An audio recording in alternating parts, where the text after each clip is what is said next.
মুহাম্মাদুর রাসূলুল্লাহ আল্লাহুম্মা সাল্লি আলা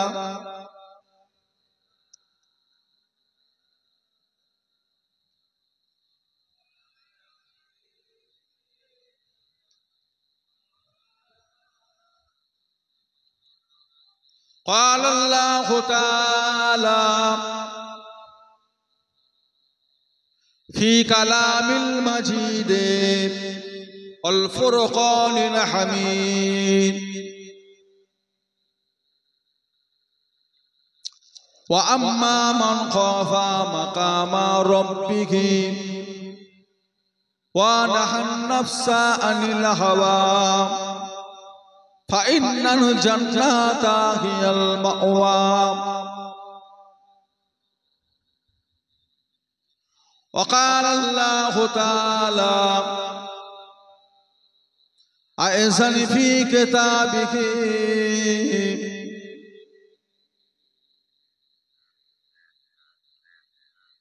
يا أيها الذين آمنوا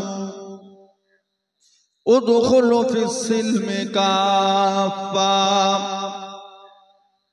ولا تتبعوا خطوات الشيطان إنه لكم عدو مبين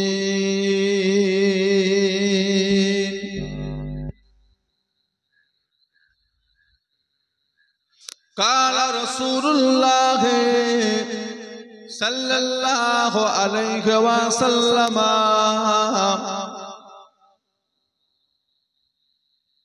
ولنفسك عليك حقا ولزوجك عليك حقا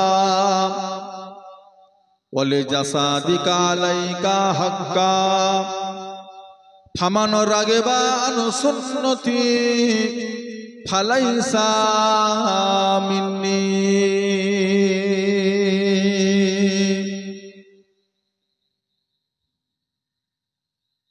प्यारे हाज़रीन मजलिस आमा दिनदार ईमानदार नेककार अल्लाह वाला बाबाजीरा आमार भाईजानेरा आलेम उलामाए केराम हाफिज कुरआन आमादेर सम्मानित मस्जिदेर इमाम सम्मानित मस्जिदेर मुअज्जिन साहेब আল্লাহ পাকের নামাজি মুসল্লি বান্দারা মাইকের আওয়াজ যতদূর পর্যন্ত পৌঁছাচ্ছে দূর দূরান্তে বসে থাকা পর্দা নেশিনা আমার মা ও বোনেরা বিশেষ করে আজ মিলাদুন নবীর মাহফিলের একনিষ্ঠ খাদেম কর্মী আমার স্নেহের আদরে ছোট ছোট আমার কমিটি ভাইজান গণেরা আল্লাহ পাকের দরবারে লাখো কোটি শুকরিয়া আল্লাহ পাক আপনাকে আমাকে এক জায়গায় বসিয়ে একত্রিত করে আল্লাহ আল্লাহ রাসূলের দুটো কথা শুনবার মতন তৌফিক এনায়েত করেছেন তাই আমরা সকলে মিলে আমাদের আল্লাহর শুকরিয়া আদায় করি সকলে বলুন আলহামদুলিল্লাহ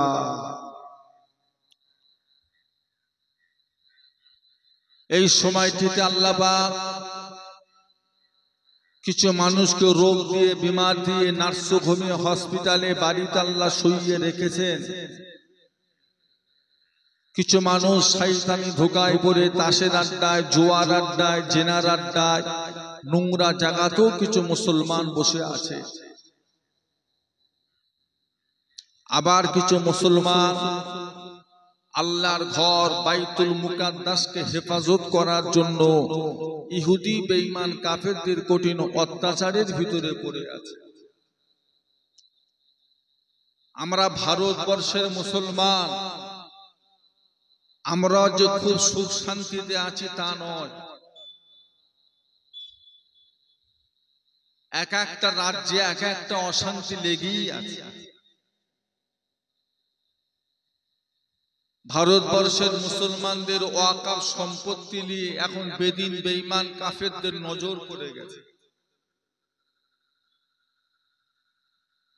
যে সমস্ত জমি জায়গাগুলো আমাদের বাপ দাদুরা নিজেদের গাঁটির টাকা খরচা করে কিনে আল্লাহর রাস্তায় মাদ্রাসা, মসজিদ, মক্তব, ঈদগাহ, খানকা, কবরস্থানে আল্লাহর রাস্তায় দান করে দিয়েছিলেন, বেদিন বেঈমান কাফেরদের নজর পড়েছে ওই সমস্ত জমি জায়গাগুলোর উপরে।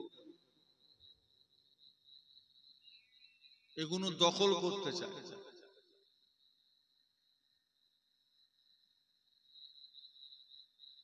আমরা দোয়া চাই আল্লাহ পাকের কাছে আমাদের ওয়াকাফ সম্পত্তিগুলো আল্লাহ যেন আবার আমাদের কাছে ফিরিয়ে দেন। বলুন আল্লাহুম্মা আমিন। আবার শুধু দোয়া চাইলেও হবে না, প্রয়োজন যদি পড়ে, সময় যদি আসে, আবার আপনাকে আমাকে রাস্তায় নামতেও হবে।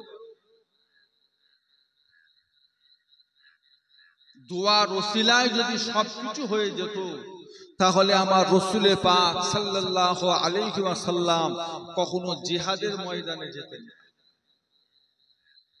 কথা ঠিক না ভুল ভাই? আমার নবী যুদ্ধ করেছে না করেন? উহুদের যুদ্ধ, বদরের যুদ্ধ, খন্দকের যুদ্ধ, তাবুকের যুদ্ধ, মুতাআর যুদ্ধ, হুনাইনের যুদ্ধ, এ সমস্ত যুদ্ধের ময়দানে আমার নবী স্বয়ং নিজে হাজির ছিলেন। যুদ্ধ বহুত হয়েছে।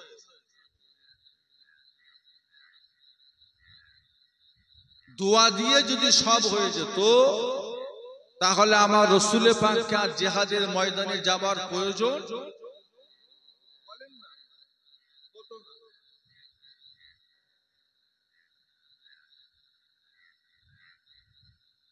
আপনার চোখের সামনে বুলডোজার মেশিন দিয়ে মসজিদ ভাঙা হবে, আর আপনি দাঁড়িয়ে দাঁড়িয়ে দেখবেন?